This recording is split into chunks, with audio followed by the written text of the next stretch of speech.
जय श्री कृष्ण। परमात्मा को प्राप्त रूपी कर्तव्य को करने में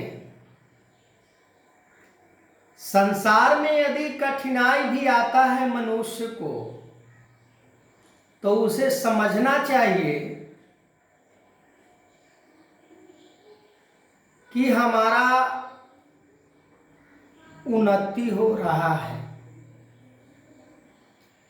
वो समय वो अवसर में बदलने वाला है।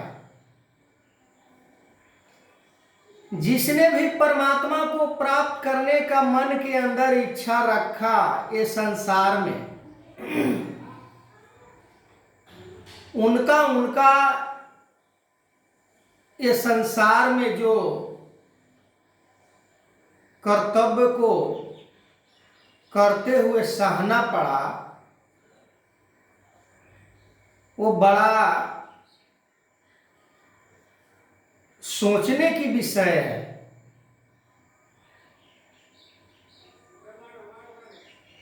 भक्त प्रहलाद जब परमात्मा को प्राप्त करने का जब मन में इच्छा जताया, उसके साथ क्या हुआ ये किसी से छुपी हुई बात नहीं है। मीराबाई अपने गुरु से जब ज्ञान प्राप्त करके परमात्मा को प्राप्त करने का कर्तव्य को पालन किया, तो उसे राजमहल के सुख को त्यागना पड़ा। माता शबरी की बात,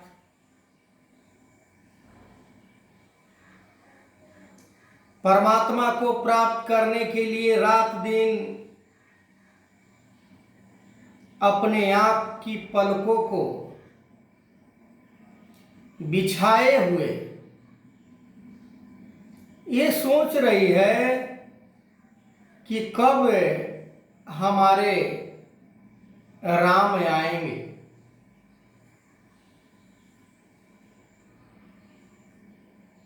जनक इत्यादि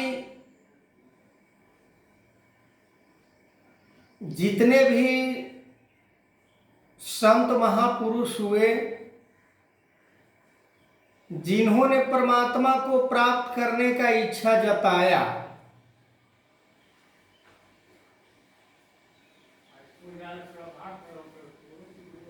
उनके पास संसार के पदार्थ, संसार के वैभव, क्योंकि वो संसार से एकमिक होना बंद कर देते हैं। संसार को वो नाशवान समझकर संसार के साथ उतना ही वो लगाव रखते हैं जितना कि संसार से उन्हें, ऐसे तो जो भक्त महापुरुष हुए हैं, संसार को उस रूप में अपने जीवन में उपयोग किए कि संसार को भूलने के बराबर ही उन्होंने संसार को महत्व दिया। आज के दौर में यदि हम परमात्मा को प्राप्त करना चाहते हैं, या एनीबॉडी कोई भी, तो साधन और क्रिया दोनों वही जस्टिफाई करना पड़ेगा जीवन में। जैसे जैसे कर्म करके जिस कर्तव्य को निभाकर परमात्मा को प्राप्त किया उन्होंने, वही कर्तव्य को पालन करके आज भी परमात्मा को प्राप्त किया जा सकता है। अलग से कोई साधन, रास्ता, तरीका को अपनाकर परमात्मा को प्राप्त आज तक किसी ने न किया है न कर सकता है। आगे मैं इस वीडियो को कंटिन्यू करूंगा। तब तक के लिए जय श्री कृष्ण।